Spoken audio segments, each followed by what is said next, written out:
जय हिंद everyone, welcome back to Soldier Unplugged. हमने पिछली क्लास में डिटर्मिनेंट पढ़ा था। डिटर्मिनेंट के बारे में हमने बहुत सारी चीज़ें पढ़ी थी जो आज हम पहले रिकैप में करने वाले हैं। क्या क्या पढ़ा था हमने डिटर्मिनेंट्स के बारे में? हमने ये पढ़ा था कि कोई भी मेरे पास अगर 3 क्रॉस A21 लिख रही हूँ मैं। सबसे पहला एलिमेंट क्या होगा? A11, A12, A3, A13, A21, A22, A23, A31, A32 and A33। हमने ये बोला था बेसिकली डिटर्मिनेंट निकालने का मतलब होता है उसके ऑर्डर को रिड्यूस करना, है ना। ये सब कुछ ऑलरेडी हम कर चुके हैं, हम जस्ट रिकैप्चुलेटिंग इट, ओके। हम जस्ट रिवाइज कर रहे हैं कि हमने क्या क्या पढ़ा था उस टाइम पे। तो हमने ये पढ़ा था कि कोई भी 3x3 की मैट्रिक्स है, then what will happen is कि हम सबसे पहले तो इसको एलिमेंट, अब हमने ये भी पढ़ा था कि जरूरी नहीं है स्टार्टिंग इस एलिमेंट से कर रहे हैं, हम किसी भी एलिमेंट से स्टार्टिंग कर सकते हैं। किसी भी एलिमेंट से स्टार्टिंग करने का मतलब क्या है? जैसे अब मान लो मैंने कलर चेंज करते हैं ताकि थोड़ा कंट्रास्ट आ जाए। ठीक है, ये आया और ये आया, मैं इधर से ये वाला ले रही हूँ। तो यहाँ क्या बना? A11 ब्रैकेट में इसका डिटर्मिनेंट यही तो है बेसिकली, A22, A23, A32 और A33। बेसिकली मैंने किया क्या? मैंने इस 3x3 मैट्रिक्स को उसकी ऑर्डर रिड्यूस करके, क्योंकि ऑर्डर रिड्यूस करना ज़्यादा इजी होता है ना। हमने बात की थी कि 1x1 की मैट्रिक्स का अगर मुझे कोई डिटर्मिनेंट निकालना है A11, तो उसका वही एलिमेंट ही उसका डिटर्मिनेंट आ जाता है। लेकिन अगर 2x2 होती है मैट्रिक्स, तो हम क्या करते हैं उसका मैट्रिक्स निकालने के लिए, उसका डिटर्मिनेंट निकालने के लिए A11, A12, A21 और A22, इसका जब हम डिटर्मिनेंट निकालते हैं, then what is this formula of finding the determinant of this matrix? We find it by using multiplying this and subtracting the product of this, that is A11, A22 minus A12 and A21. This is the determinant of 2x2 matrix, ठीक है। But जैसे ही हम आते हैं 3x3 पे, तो 3x3 पे काम होता है पहले उसको 2x2 पे लाओ। अब 2x2 पे लाने के बाद ये एक पर्टिकुलर एक ही एलिमेंट आ जाएगा, A22, A33 minus A32, A23। अब ये तो 1x1 बन गई ना, है ना। तो बेसिकली हमने डिटर्मिनेंट का मतलब क्या है? डिटर्मिनेंट में हम कर क्या रहे हैं? डिटर्मिनेंट में हम ऑर्डर रिड्यूस कर रहे हैं सीक्वेंस वाइज। ऐसे नहीं 3x3 से सीधा 1x1 पे लेकर आ रहे हैं, नहीं, पहले 3x3 को हम 2x2 पे लेकर आ रहे हैं, फिर उस 2x2 को वापस हम 1x1 पे लेकर आ रहे हैं। तो उसके मुताबिक अगर मेरे पास कोई 4x4 की मैट्रिक्स होती है, तो how we have to find the determinant of that 4x4 matrix? The first thing is, पहले उसको 3x3 में वो करो। अब 3x3 में कैसे करोगे? जैसे मैं ना एक बार एग्जांपल लिख लेती हूँ। वैसे आपके उसमें कभी भी नेवर आज तक आया है ना कभी आएगा, क्योंकि ये क्वेश्चन का कोई है नहीं। हमारी जो बेसिक प्रॉपर्टीज बनती है ना, उसमें मैट्रिक्स कभी भी क्वेश्चन डायरेक्ट डिटर्मिनेंट निकालने का नहीं आता, है ना। अगर है तो वो किसी न किसी एक वेरिएबल की वैल्यू पूछ लेता है। तो ये आ गया। अब आप ये एलिमेंट्स तो पूरा तरीके से लिख सकते हो, इसमें मुझे आप पे कोई शक की गुंजाइश नहीं है। सॉरी, ये लिख लिया मैंने, राइट। अब अगर मुझे मैट्रिक्स निकालना होगा तो पहले तो मैं फिर से कॉन्ट्रास्ट चेंज करती हूँ, अलग कॉन्ट्रास्ट लेते हैं। ये मुझे कलर चेंज करने में बड़ा मजा आ रहा है, पता है आप लोगों को। अब क्या हुआ? ये हुआ और ये बन गई है 3x3 की मैट्रिक्स। तो बेसिकली पहले A11 आ जाएगा, फिर इस A जो 3x3 की मैट्रिक्स बनी है उसका डिटर्मिनेंट आ जाएगा। और मैंने आपको पहले ही बताया था कि अल्टरनेट बनता है, यहाँ भी 3x3 matrix plus A13 minus A14। ऐसे ऐसे ये मैट्रिक्स आप 4x4 का भी निकाल सकते हो, 5x5 का भी निकाल सकते हो, कितनी भी ऑर्डर का निकाल सकते हो, रिड्यूस करके स्टेप बाय स्टेप, ठीक है। अब इन सब चीजों से ज्यादा इंपॉर्टेंट था प्रॉपर्टीज जो हमने पढ़ी थी। ये सारी प्रॉपर्टीज हैं जो हमने पिछली क्लास में पढ़ी थी। वो स्लाइड्स अवेलेबल नहीं है आप लोगों को, that is the reason why I am pasting all these properties in a single slide. ये आपके नोट्स में भी आपको मिलेगी, नो डाउट, बट स्टिल अभी समझाने के लिए हम इन सब के बारे में अभी डिस्कशन करने वाले हैं। It's a recap, but still कुछ स्टूडेंट्स ऐसे हैं जो उस टाइम पे नहीं ले पाए थे, so we are doing it now, okay. So properties of determinant, what are the properties of determinant? पहली प्रॉपर्टी बोलती है कि कलर चेंज कर लो। पहली प्रॉपर्टी बोलती है the value of determinant is not change when rows are change into corresponding columns. इसके कवि क्या कहना चाहते हैं, इस भावार्थ लिखते थे ना, इस इन पंक्तियों के द्वारा कवि यह कहना चाहते हैं कि जब भी मैं, चुप हो जा भाई, बस मैंने ले लिया कलर, जिद्दी हो रहा है फालतू। इसके द्वारा हम ये बोलना चाहते हैं कि भैया जब भी मैं ये कर रही हूं, मैंने 1 2 3 4 5 6 7 8 9 ये मेरी इनिशियल मैट्रिक्स कोई अगर थी, तो मैंने इस पे क्या किया, मैंने एक रो इसकी चेंज कर दी, तो मेरे डिटर्मिनेंट की जो वैल्यू है वो चेंज नहीं होगी। बट हमने एक और बात की थी कि अगर कभी चेंज हो गई, then what we have to do is, then we have to do, when we have to add a negative sign in front of it। समझ आया आप लोगों को? ये चीज ऑलरेडी बहुत क्लियर है, बहुत इजी सी चीजें हैं। पहली प्रॉपर्टी बोलती है हमको वैल्यू ऑफ डिटर्मिनेंट चेंज नहीं होगी अगर रोज कॉरेस्पॉन्डिंग कॉलम में चेंज हो रहे हैं। बेसिकली मैंने प्रॉपर्टी 1 और प्रॉपर्टी कर दी है दोनों मिक्स। ये वाला था ट्रांसपोज ऑफ अ डिटर्मिनेंट, कि अगर आप रोज को कॉलम में चेंज कर रहे हो और कॉलम्स को रोज में चेंज कर रहे हो तो डिटर्मिनेंट चेंज नहीं होता। दूसरी ये बोल रही है कि एक रो, फर्स्ट रो को सेकंड बना दिया, सेकंड को फर्स्ट बना दिया, ठीक है, रो चेंज की तो एक साइन नेगेटिव का आ जाएगा। अगर मान लो फर्स्ट को सेकंड बनाया, फिर सेकंड को थर्ड बना दिया, दो चेंजेस हो गए, वो माइनस का माइनस फिर प्लस का साइन बन जाएगा। यानी कि तात्पर्य यह है कि ये कर रहे हो आप, एक बार ये किया आपने, तो इसका जो डिटर्मिनेंट आएगा ना डी, इसका डिटर्मिनेंट हो जाएगा माइनस डी। वैल्यू सेम रहेगी, only the sign will change. Get it? समझ आया आप लोगों को? मैं ये बोल रही हूं कि आप रोज को इंटरचेंज कर रहे हो, आपने एक रोज या कॉलम, ठीक है, रोज अगर मैं बोल भी रही हूं तो it means that both rows and both columns, it is true for everything, okay. चाहे हम रोज की बात करें या चाहे हम कॉलम्स की बात करें, डिफरेंट नहीं है। The next thing is value is determinant 0। अब दो केसेस हमने ये प्रॉपर्टीज पढ़ी थी, एक तो ये पढ़ी थी और एक ये पढ़ी थी, ठीक है। हमने ये पढ़ी थी कि भैया अगर दो रो सेम हो गई, या फिर ऐसे लिखो अब इसको ए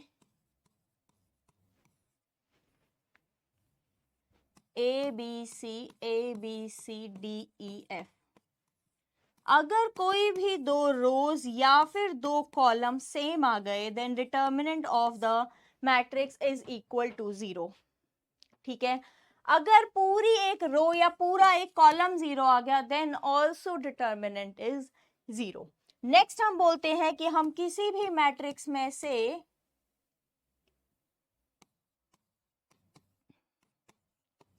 कॉमन फैक्टर निकाल सकते हैं किसी भी पर्टिकुलर रो से या किसी भी पर्टिकुलर कॉलम से, ठीक है। अब जब मैं कॉमन फैक्टर निकाल रही हूं तो ये क्या बन जाएगा, 2 2 4, 2 4 8, 2 3 2 8 16, 1 3 9, ये बन गई मेरे पास, और 2 मेरे पास आ गया बाहर।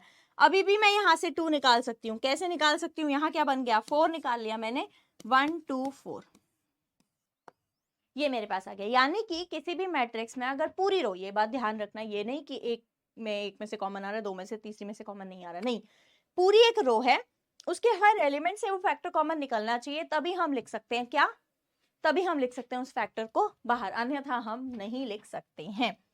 The next property is every element of some column or row is the sum of two terms, then the determinant is equal to the, ये देखो, x plus alpha 1, y plus alpha 2, z plus alpha 3, a b c d e f, ये मेरे पास एक matrix है, ये दे दिए, मान लो बहुत बड़े नंबर दे दिए, ठीक है, 1 0, या फिर छोड़ो 9 9, ये नंबर दे दिया, इधर दे दिया 8 9 9 9 8, इधर दे दिया 7।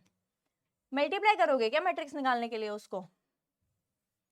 और बच्चे करते होंगे, तुम लोग नहीं करोगे, because you guys are smart, है ना।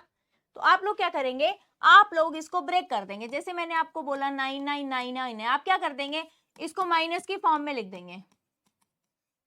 जैसे ही आप इसको माइनस की फॉर्म में लिख देंगे, फिर आप इसको अलग अलग कर देंगे। कहने का तात्पर्य यह है कि इसका मैट्रिक्स, इसका जो डिटर्मिनेंट है वो फाइनली, भाग जा अंदर, वो फाइनली इसके इक्वल होगा, यानी इन दोनों के सम के इक्वल होगा। समझ आया? Is it clear to you all? क्या ठीक है? The next is the value of determinant does not change when any row or column is multiplied by a number or an expression and is then added or subtracted from any other. तात्पर्य यह कि अगर आप, मैंने कल समझाया था, R1 को R2 माइनस R3 लिख रहे हो, R1 को R2 माइनस 4R3 लिख रहे हो, R2 को लिख रहे हो R2 माइनस 4R1 लिख रहे हो, कुछ भी लिखो, इससे मेरी डिटर्मिनेंट की वैल्यू चेंज नहीं होती कभी भी। बट आपको ये बात ध्यान रखनी है कि इनका आपस में मल्टीप्लाई नहीं या डिवाइड नहीं करा लेना है। आप ये मत बोल देना कि R1 equals to R2 dot R1, ऐसा आप कदापि नहीं करेंगे तो हम डिटर्मिनेंट की सेम होने की गारंटी नहीं ले सकते। हो भी सकता है सेम, तुक्का लग गया तो सेम हो, बट हम गारंटी नहीं ले सकते कि तब भी वैल्यू क्या होगी, सेम होगी। Is it fine? सो ये सारी प्रॉपर्टीज, ये जो 7 प्रॉपर्टीज हैं, और आई होप मैंने काउंटिंग ठीक ही लिखी होंगी, हाँ, ये सारी जो प्रॉपर्टीज हैं यही हैं जिनसे डिटर्मिनेंट के क्वेश्चंस बनने वाले हैं। ठीक है, सारे क्वेश्चंस इन्हीं से ही बनेंगे, नो अदर ऑप्शंस। या ये मोस्ट इंपॉर्टेंट टॉपिक है डिटर्मिनेंट का। इसके बाद अब हम नए टॉपिक पे आने वाले हैं, एंड दैट नया topic is homogeneous equation. Nothing new, everything, every single thing written on this slide you have already covered it in the topic called as matrices या फिर matrices, कुछ भी बोलो, it doesn't matter। homogeneous solution होता है whenever ax equal to 0 की form में हम लिख पाए। a को हम बोलते हैं हमारी कोफिशिएंट मैट्रिक्स। कोफिशिएंट मैट्रिक्स इसलिए बोला जाता है इसको, the reason being is कि आप जब भी x plus 2y plus z लिखते हो ना, a में हमेशा ये कोफिशिएंट आते हैं, एक्स वाई जेड वेरिएबल जिसके भी हैं वो हमेशा कोफिशिएंट आते हैं इस ए मैट्रिक्स में, इसलिए इस ए मैट्रिक्स को क्या बोला जाता है, कोफिशिएंट मैट्रिक्स बोला जाता है। और एक्स जो आते हैं वो हमेशा वेरिएबल आते हैं। जनरली हम लिखते हैं form A X equal to B, but whenever B is equals to 0 that equation is called as, या that system of equation is called as homogeneous equation.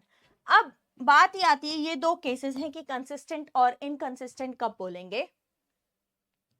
ये चीज आप ऑलरेडी कर चुके हैं। इसमें एक, अब देखो, ये तो सीधी बात आ गई कि भैया determinant of A not equal to 0 है तो उसका सोल्यूशन हमेशा ट्रिवियल सोल्यूशन होगा, and that is x equal to 0, y equal to 0, z equal to 0। अगर मेरे पास whenever the determinant of A is non zero और नॉन सिंगुलर, इसको मैं नॉन सिंगुलर भी बोल सकती हूँ, then the solution of the homogeneous equation system of equation is trivial. First case done. Second case is अगर गलती by chance से जो डिटर्मिनेंट है ए का वो आ जाता है गोल गोल अंडा, देन व्हाट विल हैपन। अगर ये 0 आ जाता है तो इफ यू रिमेंबर हमारे पास दो केसेस होते हैं, that adjoint of A into B equal to 0 and adjoint of A into B not equal to 0।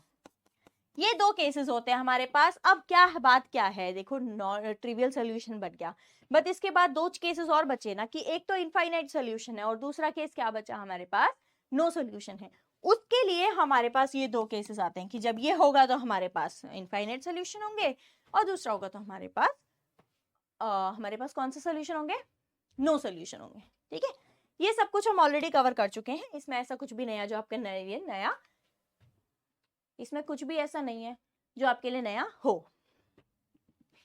देखो यही चीज आ गई ax इक्वल टू बी में, ax equal to B, ax equal to 0 के लिए हमने दो ही चीज बताई, क्या कि भैया determinant of A non singular है तो मेरे पास ट्रिवियल सोल्यूशन आएगा, और अगर determinant of A equal to 0 है तो मेरे पास दोनों केसेस बन सकते हैं, नो सोल्यूशन वाला केस भी बन सकता है और इनफाइनाइट सोल्यूशन वाला केस भी बन सकता है। बस इतना ही बता पाते हैं हम होमोजीनियस इक्वेशन में।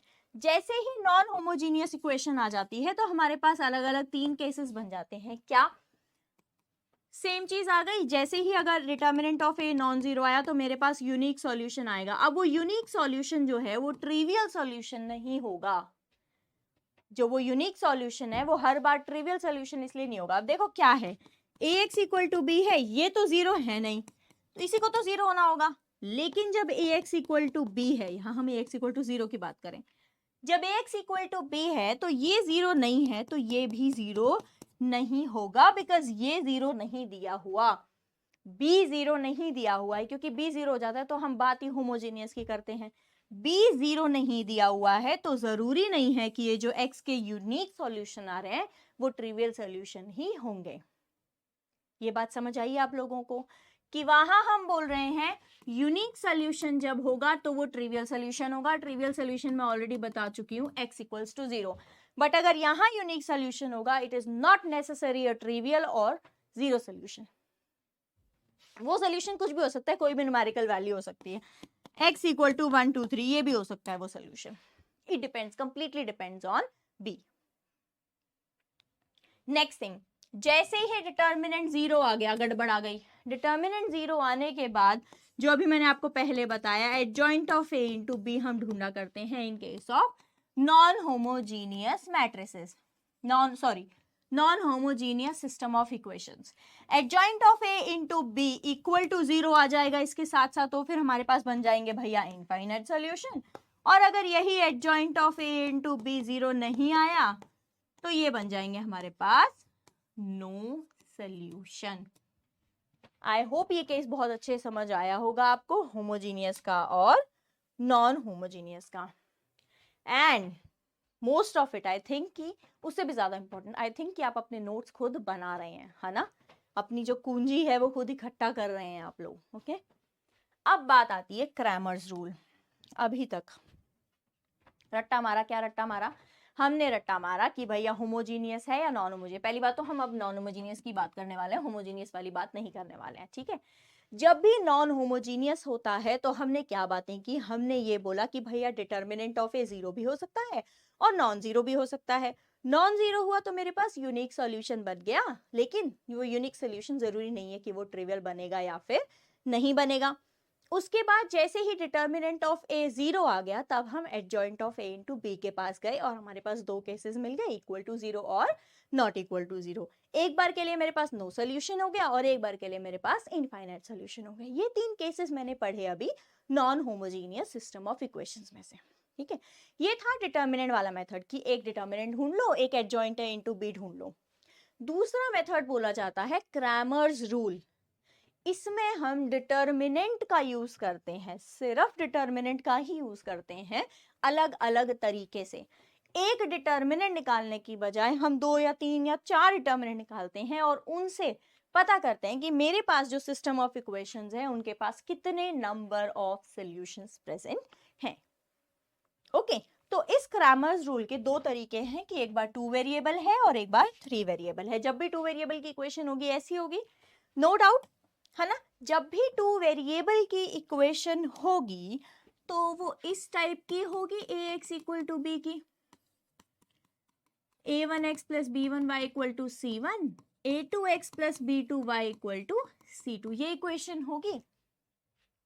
सबसे पहले अब देखो ये ना, मतलब याद करने का तरीका बनाओ अपने दिमाग में। सबसे पहले तो भैया जो हम कोफिशिएंट मैट्रिक्स लिखते हैं ना, वो कोफिशिएंट मैट्रिक्स लिख दिया हमने, ठीक है।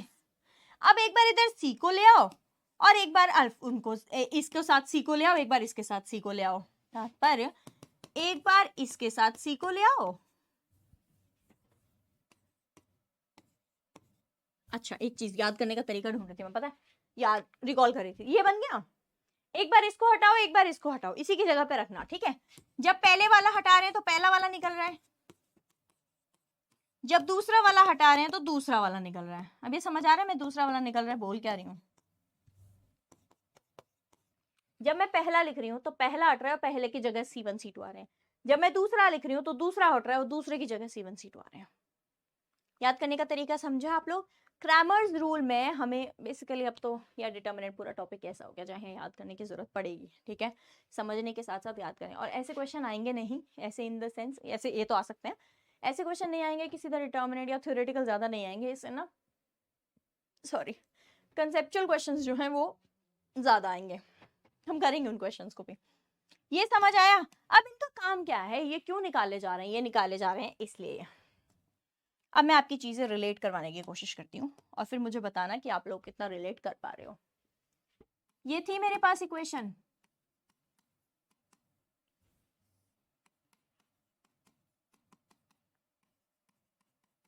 है ना।